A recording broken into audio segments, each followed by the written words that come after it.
मोक्ष की नगरी गया में 2 साल के बाद इस बार पितृपक्ष मेले का आयोजन किया गया है। देश विदेश से लोग अपने पितरों की आत्मा की शांति के लिए पिंडदान और तर्पण करने यहां पहुंचते हैं। मान्यता के अनुसार ब्रह्मा जी ने सबसे पहले गया को श्रेष्ठ तीर्थ मानकर यज्ञ किया था। और अधिक जानकारी दे रही है संवाददाता विनीता मिश्रा। पितृपक्ष मेले में पितरों को सम्मान दिया जाता है, अपने पितरों को याद किया जाता है, उनके प्रति आदर व्यक्त किया जाता है। अगर आप ऐसा करते हैं तो पितृ देवता का आशीर्वाद आपको मिलता है और आपके जीवन में आने वाली सारी बाधाएं दूर होती है। यही वजह है कि पितृपक्ष मेले में मोक्ष नगरी गया में देश विदेश से लोग आते हैं और अपने पितरों की आत्मा की शांति के लिए यहाँ पिंडदान करते हैं। इस बार 2 सालों के बाद मोक्ष नगरी गया में पितृपक्ष मेले का आयोजन किया गया है, जहां देश विदेश से लोग आ रहे हैं, अपने पितरों को मोक्ष प्राप्ति के लिए यहां पिंडदान कर रहे हैं, भगवान विष्णु का आशीर्वाद ले रहे हैं। पितृपक्ष में पितरों की शांति के लिए श्राद्ध, कर्म, तर्पण, विधि और दान पुण्य के कार्य किए जाते हैं। इन दिनों गया में तीर्थ का महत्व भी बढ़ जाता है। मान्यता है कि यहां पिंडदान और श्राद्ध करने से आत्मा को जन्म मरण के चक्र से मुक्ति मिल जाती है। यहां भगवान राम और माता सीता ने राजा दशरथ की आत्मा की शांति के लिए पिंडदान किया था।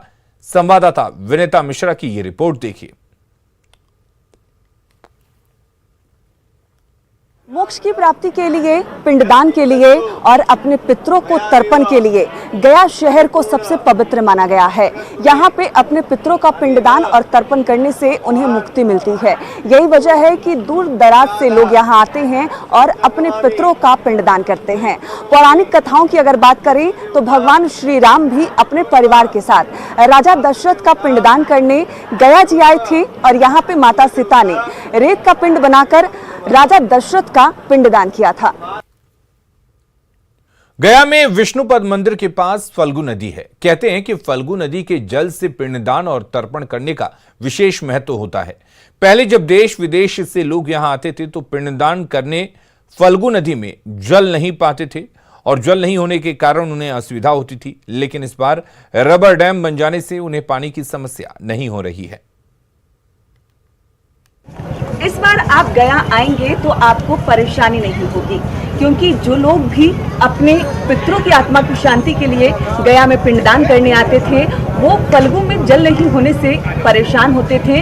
क्योंकि मान्यता है कि फल्गु में स्नान करने के बाद फल्गु के जल से आप अपने पितरों को तर्पण करते हैं, पिंडदान करते हैं तो उनको मुक्ति मिलती है, उनकी आत्मा को शांति मिलती है। लेकिन फल्गु में जल नहीं होने के कारण लोगों को निराश होना पड़ता था। लेकिन इस बार उन्हें निराश नहीं होना होगा, क्योंकि देश के सबसे बड़े रबर डैम का उद्घाटन हो गया है। और ऐसे में आप तस्वीरों में साफ तौर पर देख सकते हैं, ये वही फल्गु नदी है जो सूखी हुआ करती थी, लेकिन अब ये सूखी नहीं है। और इस साल जो श्रद्धालु गया आएंगे अपने पितरों के पिंडदान के लिए, वो इस फल्गु नदी में स्नान कर सकते हैं और उसके बाद इस जल से अपने पितरों की आत्मा की शांति के लिए पिंडदान करेंगे और तर्पण करेंगे।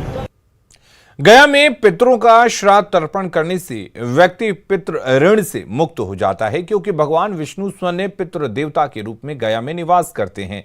इसलिए इस स्थान को पितृ तीर्थ भी कहा जाता है। अपने पितरों का तर्पण करने के बाद श्रद्धालु विष्णुपद मंदिर में आते हैं। मान्यता है कि भगवान विष्णु के चरणों का दर्शन करने के बाद उनके जो पितृ होते हैं उन्हें पुण्य लोक मिलता है। यही वजह है कि पिंडदान करने के बाद इस मंदिर में श्रद्धालु आते हैं, भगवान विष्णु के चरणों का दर्शन करते हैं। भगवान विष्णु के चरणों पर रक्त चंदन से श्रृंगार किया जाता है और दर्शन मात्र से ही पितरों को मोक्ष प्राप्त होता है। गया में इस बार लाखों लोगों के आने की संभावना है, जिसके मद्देनजर यहां सुरक्षा व्यवस्था के पुख्ता इंतजाम किए गए हैं। पितृपक्ष मेले में 4000 अतिरिक्त जवानों को तैनात किया गया है। साथ ही साथ सीसीटीवी से भी नजर रखी जा रही है। वीडियोग्राफी के जरिए भी निगरानी की जा रही है। पितृपक्ष मेले को लेकर सुरक्षा के पुख्ता इंतजाम किए गए हैं। जवानों की तैनाती यहाँ पे की गई है और आप साफ तौर पर देख सकते हैं कहीं किसी को कोई परेशानी ना हो, क्योंकि पितृपक्ष मेले का शुभारंभ होना है और इसको लेकर जो पुलिस फोर्स है उनकी तैनाती की गई है। खुद जिलाधिकारी हर एक चीज की यहाँ निगरानी कर रहे हैं और पितृपक्ष मेले का आज शुभारंभ हो रहा है। क्या कुछ तैयारी है सर पितृपक्ष की? देखिए, सुरक्षा के दृष्टिकोण से 43 जोन में बांट करके सेक्टर और पुलिस फोर्स का सेक्टर्स में दिया गया है। इसमें लगभग 600 मजिस्ट्रेट और 4,500 पुलिस फोर्स रहेगा। हर जगह पर संवेदनशील जगहों को चिन्हित करके, भीड़ भाड़ इलाका को चिन्हित करके फोर्स और मजिस्ट्रेट तैनात की गई है। CCTV camera, videography, watch tower का भी इंतज़ाम की गई है। हम लोगों का पूरी उम्मीद है कि सुरक्षित और एक संतुष्ट होकर के लोग वापस लौटेंगे। जी बिल्कुल, तो तैयारी पूरी है, सुरक्षा के पुख्ता इंतजाम भी किए गए हैं। जिस तरीके से जिलाधिकारी ने बताया कि लगभग 4,000 यहाँ पे सुरक्षा बलों को तैनात किया गया है। सीसीटीवी कैमरे लगाए गए हैं, वीडियोग्राफी के जरिए भी निगरानी की जा रही है, ताकि जो देश विदेश से जो पर्यटक यहाँ आते हैं, पितृपक्ष मेले में अधिक लोग आएंगे क्योंकि 2 सालों के बाद मेले का आयोजन किया जा रहा है। ऐसे में किसी को कोई परेशानी ना हो, कहीं कोई चूक ना हो, इसके लिए ये तमाम मुकम्मल तैयारी की गई है। सुरक्षा के पुख्ता इंतजाम है, कैमरे से निगरानी होगी, सीसीटीवी कैमरे लगाए गए हैं और साथ ही साथ सुरक्षा बल 4,000 अधिक यहाँ पे तैनात किए गए हैं। कैमरा पर्सन दीपक के साथ विनीता मिश्रा, न्यूज़ 18 गया। गया में अपने पितरों की आत्मा की शांति के लिए लोग गया में जाकर पिंडदान करते हैं। बिहार पर्यटन विकास निगम की तरफ से इस बार पिंडदानियों के लिए मुफ्त में बस सेवाएं उपलब्ध कराई जा रही हैं, जो रोज पटना से गया सुबह 7 बजे जा रही हैं। जायजा लिया संवाददाता विनीता मिश्रा ने। गया में पितृपक्ष मेले की शुरुआत हो गई है और ऐसे में बिहार पर्यटन विकास निगम की तरफ से तमाम पिंडदानियों के लिए जो मोक्ष नगरी गया में जाकर अपने पूर्वजों के आत्मा की शांति के लिए पिंडदान करना चाहें, उन्हें एसी बसें मुफ्त में उपलब्ध कराई जा रही है। अगर आप भी गया में जाकर मोक्षदायिनी फल्गु नदी में अपने पितरों की आत्मा की शांति के लिए पिंडदान करना चाहते हैं तो आपको एक्स्ट्रा पैसे खर्च नहीं करने होंगे। आपको जाने के लिए कोई एक्स्ट्रा मनी इन्वेस्ट नहीं करना होगा। बिहार पर्यटन विकास निगम की तरफ से एसी बसें मुफ्त में आपको उपलब्ध कराई जाएंगी, जिससे आप जाकर पटना से आप इस बस में बैठेंगे तो आप गया में जाकर अपने पितरों की आत्मा की शांति के लिए वहां पिंडदान कर सकते हैं और वापस इसी बस से आप पटना आ सकते हैं। क्या कुछ सुविधा है और कैसे आप इस बस में यात्रा कर सकते हैं, हम ये भी जानने की कोशिश करते हैं। क्या नाम है सर आपका?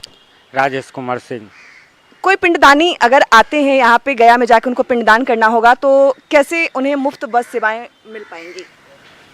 उनको सुबह 7 बजे से पहले आना होगा और ये बस प्रत्येक दिन सुबह 7 बजे खुल जाती है जी। और उनको वहाँ जो भी यहाँ से पहले खुलने के बाद बस सीधा पुनपुन के बाद सीधा गया से फिर बोधगया होते हुए वापस पटना। जिस तरीके से पिछले 2 सालों के बाद गया में पितृपक्ष मेले का आयोजन किया गया है, मोक्ष नगरी है गया और इस बार वहां रबर डैम का उद्घाटन भी किया गया है। ऐसे में पितृपक्ष मेले में जो भी पिंडदानी गया में जाकर अपने पितरों की आत्मा की शांति के लिए पिंडदान करना चाहें तो वो ऐसे एसी बसें मुफ्त में उन्हें उपलब्ध कराई जा रही है। जो सुबह 7 बजे ये बसें खुलती हैं, पुनपुन में 1.5 घंटे ये रुकेगी पटना से खुलने के बाद और उसके बाद ये गया ले जाएगी। वहाँ पर पिंडदान होगा और पिंडदान के बाद वापस जितने पर्यटक पटना से बोधगया गए होंगे वापस उन्हें 6 बजे संध्या वहाँ से लाएगी और पटना वापस पहुँचाएगी। ये बिल्कुल मुफ्त में उपलब्ध कराई जा रही है ये सेवाएँ, और ये सेवाएँ पूरा पितृपक्ष यानी जब तक पितृपक्ष वहाँ पर चलेगा, प्रत्येक दिन सुबह में 7 बजे ये बस खुलेगी और वापस रात के 9 बजे ये पटना आ जाएगी। विनीता मिश्रा, न्यूज़ 18 पटना।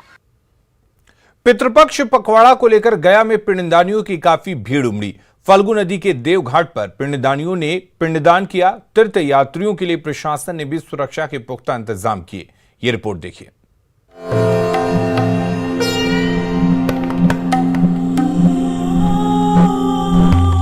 भारत के कोने कोने से आए ये तीर्थयात्री पितरों की मुक्ति की कामना लेकर गया आए हैं। फल्गु नदी के देवघाट पर पिंडदान करने के लिए पिंडदानियों की भीड़ बढ़ती जा रही है। पटना के पुनपुन घाट से शुरू हुई यात्रा मोक्ष धाम की धरती गया पहुंची।